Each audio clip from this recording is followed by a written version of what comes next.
مكسوف. لا ما تكسفش، الحكايه ما تكسفش. الناس كلها وايه يعني الناس تعمل لها منزلة. مهزله؟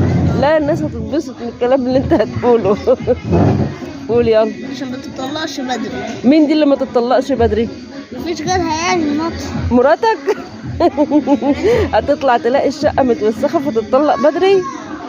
انت اللي هتطلقها ولا هي اللي هتطلب الطلاق؟ هي اللي هتطلب يا راجل. وانا اللي هرفض. وانت هترفض طبعا. وانت مش مسيطر، مش هتبقى مسيطر ولا ايه؟ لا اهدي هننضف. اهدي هننضف. ده انت هتودينا في داهيه يعني، انت كده مشكله. انت هتبقى ايه؟ هتبقى مراتك اللي مسيطره ولا ايه؟ ما انا بعرفش، هتفضل تقول الطلاق، هتزن عليا وكل شويه هتجمع عليا بالطلاق. هتزن عليك بالطلاق؟ ليه ان شاء الله؟ انت لازم تبقى مسيطر. احنا نوسخ وهي تنضف.